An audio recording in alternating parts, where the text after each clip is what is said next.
Hello and welcome to Beloved Blackness.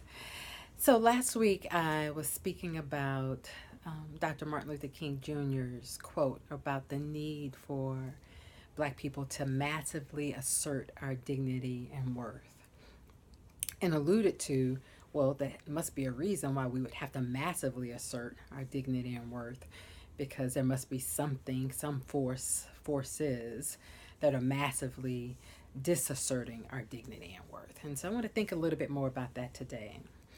There's an African centered theorist and clinician psychologist, Dr. Linda James Myers, who talks about the four phases of oppression.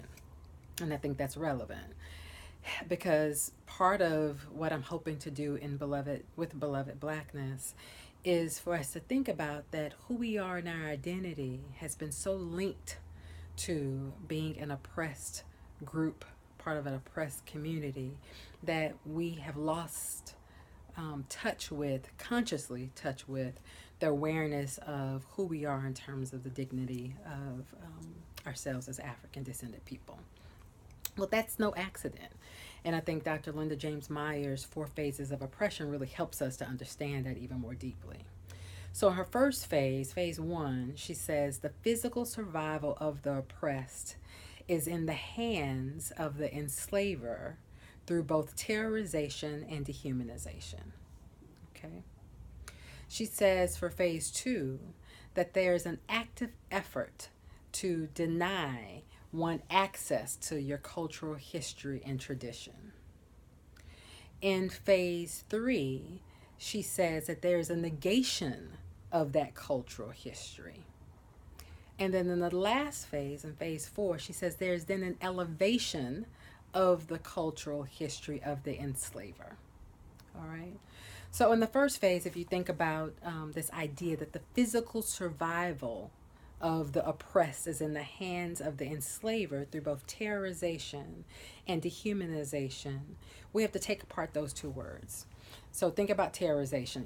Recently, we've been hearing about this Virginia governor and his medical school yearbook having the picture of a person in blackface and a person in the KKK robe.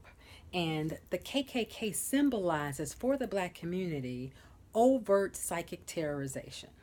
That not only did they physically terrorize Black families by through lynchings and bombings, but also just the image of the robe, the image of the burning cross in the yards was intentional to have you be fearful of getting out of your place as a Black person, right? You are a threat, and I'm going to make sure you feel threatened. The dehumanization part is a way to say you aren't even a human being. Not only am I going to have you live in a state of fear, but I'm also going to make sure that you are not considered a full person. That I'm going to treat you as if you are an animal and even reference you as 3/5 of a person. And I'm going to do everything I can to have the educational curriculum, the media, movies, anything you see on television, the narrative in newspapers to represent that you actually are not even a person. So if you're not a person, right, that's the dehumanization. If you're not really a person, you're an animal, then we can justify enslaving you. We can justify whipping you. We can justify raping you. And so there were so many acts of intentional terrorization, whether it was being raped, your wife being raped in front of you, and you being made to feel helpless and unable to do anything about that in order to be able to physically survive, to your children being taken away from you and being helpless to do anything but needing to physically survive. And so if you push back, what would happen? So there's so much about our history, particularly the history through colonialization, through enslavement, and even now, our history in terms of mass incarceration and the images that we get and police brutality that we see, that keep us in a place of having psychic terrorism as a mode of operation, that we're so busy anticipating the threat from the outside that we don't have room to think about who we are as whole people on the inside.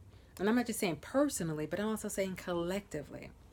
And so my hope is that each week we'll think more about how to build and rebuild our sense of who we are, given we have had the elevation of the narrative of the oppressor's history, and to be able to actually reclaim what has been negated and to reclaim what we've been denied access to that people have been working to access. All right, until next time.